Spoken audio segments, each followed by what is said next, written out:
ચૈત્રી આઠમે 101 દીકરીઓનું પૂજન અને 1001 દીકરીઓને વસ્ત્રદાન. મહેમદાવાદના કેશરા ગામે બાલાજી હનુમાનજી મંદિર ખાતે ચૈત્ર મહિનાની આઠમની ભવ્ય ઉજવણી કરવામાં આવી.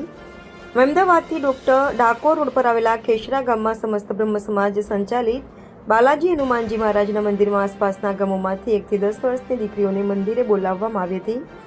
101 દીકરીઓનું વિશેષ પૂજન કરવામાં આવ્યું હતું અને 1001 દીકરીઓને વસ્ત્રદાન કરવામાં આવ્યું. આ ઉપરાંત બાલાજી મંદિરમાં રામનવમીથી હનુમાન જયંતિ સુધી કથાનું ભવ્ય આયોજન કરવામાં આવ્યું છે. Reporter Naresh Ganwani, Gujarat crime news, Nadiad. Manishbhai, Balaji Hanuman મંદિર દ્વારા કાર્યક્રમનું આયોજન કરવામાં આવ્યું, શું કહેશો? આજે અમારા મંદિરે ચૈત્રી આઠમ દિવસે 101 દીકરીઓનું અમે પૂજન કરવાના છે અને 1008 દીકરીઓને અમે વસ્ત્ર અર્પણ કરીને એનો કાર્યક્રમ કરવાના છે.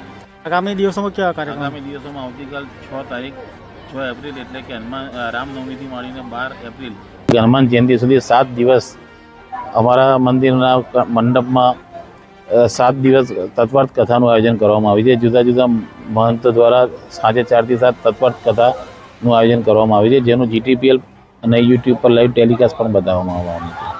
અને છેલ્લા દિવસે એટલે કે હનુમાન જયંતિના દિવસે સવારે 51 કુંડી હનુમાન દાદાનો મહાયજ્ઞ કરવામાં આવશે અને ત્યારબાદ સાંજે દાદાની શોભાયાત્રાનું પણ આયોજન કરવામાં આવેલું છે.